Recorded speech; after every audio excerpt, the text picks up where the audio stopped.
I'm actually incredibly excited about the future of India. I think India has more promise than any large country in the world. He is such a great man doing fantastic work, and we are all inspired by this work. नमस्कार, मैं हूं श्रुति और आप देख रहे हैं impact live.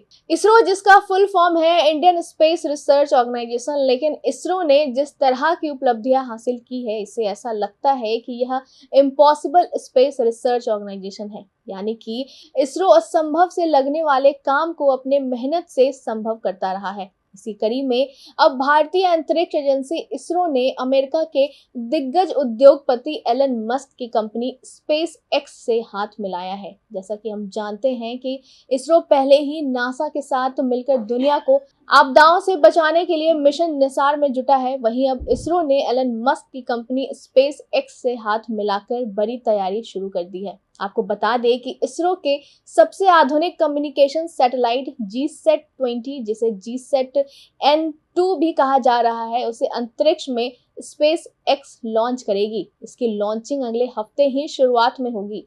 GSAT-N2 को America के कैंप कार्निवल से लॉन्च किया जाएगा। स्पेस एक्स यानी शक्तिशाली रॉकेट फैल्कन 9 से भारतीय उपग्रह को अंतरिक्ष में भेजेगा। चूंकि यह 4700 किलो की सैटेलाइट है, किसी भारतीय रॉकेट द्वारा ले जाने के हिसाब से बहुत भारी है। यही वजह है कि इसरो ने इसकी लॉन्चिंग के लिए एलन मस्क की कंपनी स्पेस एक्स की मदद लेने का फैसला किया। He is such a great man doing fantastic work, and we are all inspired by this work.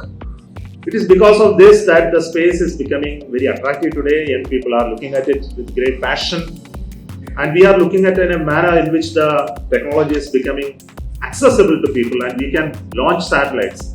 Even you want to launch a satellite, it's possible for you to build and launch a satellite today. It was not possible earlier. The access to space has become is very, very, very important. Reusability has become important.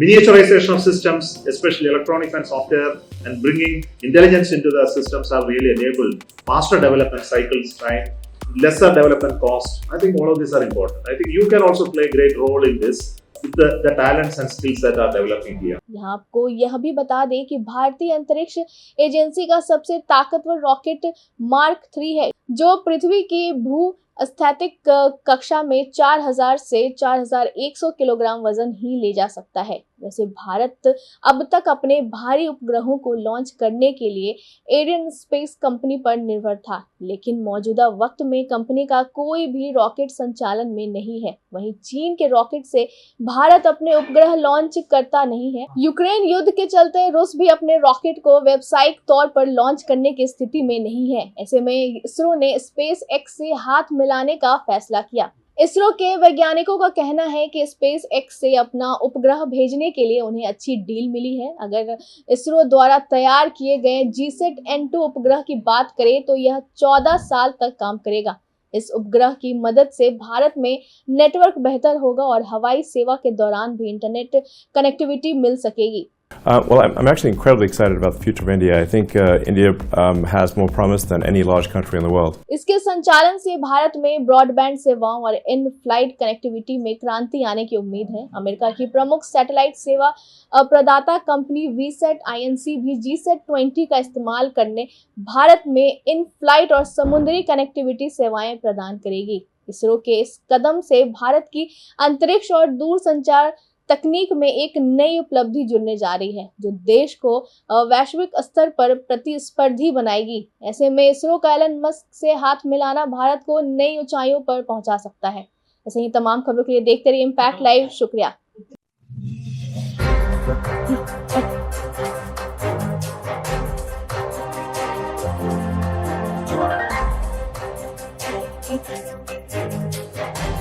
Right.